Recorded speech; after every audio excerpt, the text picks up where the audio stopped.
Clasificación de los contratos laborales. El contrato de prestación de servicios y la tercerización laboral.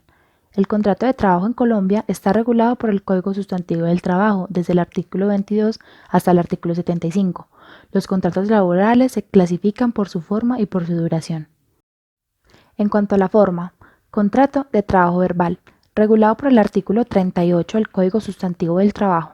El contrato verbal es en el que no se firma ningún documento y por lo tanto el acuerdo solo es el de palabra. Esto hace que el contenido como las condiciones de trabajo y las obligaciones de las partes no consten en ningún documento escrito y por ello el vínculo jurídico se caracteriza por la misma prestación del servicio. También encontramos el contrato de trabajo escrito, regulado por el artículo 39.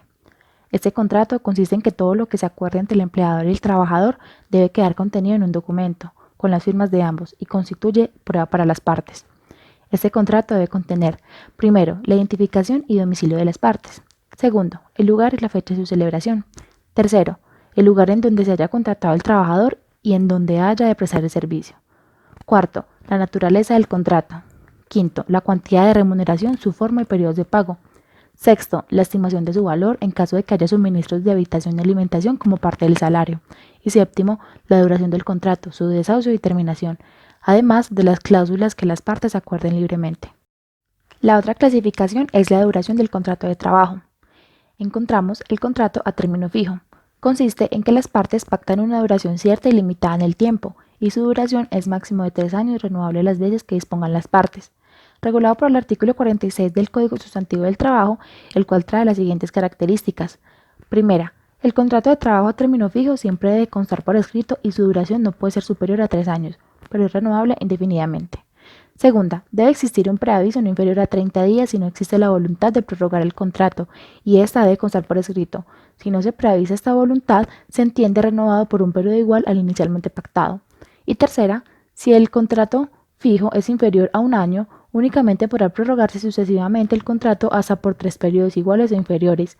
Pasados los 3 periodos, la cuarta renovación no puede ser inferior a un año. La renovación automática está contenida en el artículo 46 del Código Sustantivo del Trabajo. La ley presume que si las partes guardan silencio, el contrato será renovado automáticamente. ¿Cómo termina el contrato de trabajo a término fijo? A. Cuando el plazo expira. B. Cuando las dos partes voluntariamente acuerdan la terminación. Y C. Cuando una de las partes decide terminarlo con o sin justa causa. El contrato a término indefinido. Regulado por el artículo 47 del Código, de acuerdo a esta definición, ese contrato se firma sin fijar una fecha de terminación, es decir, no se pacta, y por lo tanto no se sabe cuándo termina ni cuánto dura. Su vigencia se mantiene mientras subsistan las causas que le dieron origen y la materia del trabajo. La terminación de este contrato, por lo general, se da cuando el empleado se retira voluntariamente, cuando se pensiona, cuando la empresa desaparece o es despedido por el empleador, ya sea con justa causa o no.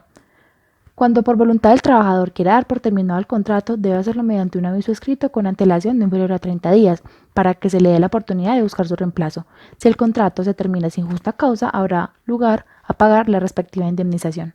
Contrato por duración de obra o labor. Este contrato se firma por el tiempo que dure la construcción o ejecución de una obra o actividad o labor determinada. Este contrato es una forma de término fijo. No obstante, su terminación no se da por fecha, sino por el tiempo necesario para terminar la obra o labor a la que fue contratada la persona.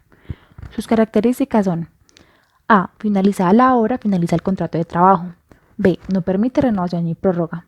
C. Puede ser verbal o escrito. D. No requiere preaviso para su terminación.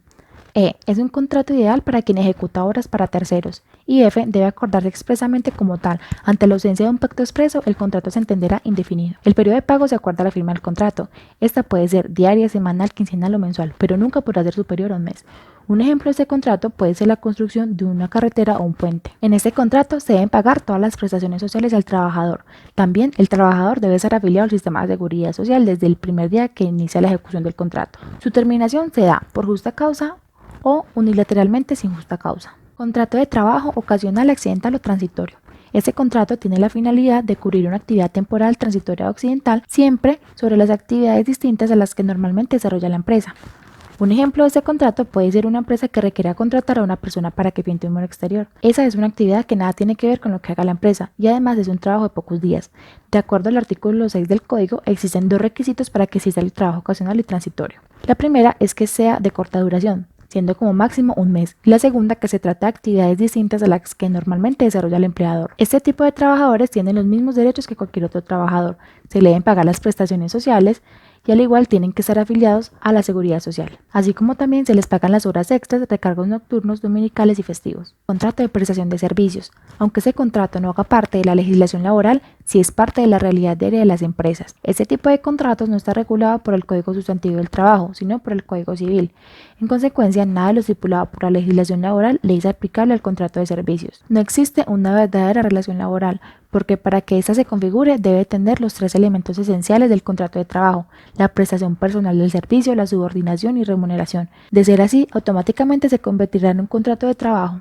El contrato de prestación de servicios pierde toda validez y en ese caso queda cobijado bajo la legislación laboral. En el contrato de prestación de servicios no existe la subordinación y no es obligatorio que el contrato sea ejecutado por quien lo firmó. Tampoco existe un horario, un modo o forma de hacer las cosas, así como tampoco existe la obligación de obedecer instrucciones al contratante. De acuerdo a la Corte Constitucional, la prestación de servicios versa sobre una obligación de hacer para la ejecución de labores en razón de la experiencia, capacitación y formación profesional. La vigencia del contrato es temporal y por lo tanto su duración debe ser de tiempo limitado. De acuerdo al artículo 24 del Código Sustantivo del Trabajo, si existe duda respecto si el contrato es de trabajo o de servicios, se presume que es un contrato laboral. En cuanto a la seguridad social, el contrato de prestación de servicios está a cargo del contratista, quien debe afiliarse como un independiente al sistema de seguridad social, en salud y pensiones, y deberá asumir la totalidad de la cotización, puesto que la empresa o contratante no tiene ninguna responsabilidad en la seguridad social del contratista. Las prestaciones sociales. En cuanto a este tema, este tipo de contrato no da derecho al pago de prestaciones sociales, porque como ya se menciona, no está cobijado por la legislación laboral. No tienen derecho a vacaciones ni a liquidación.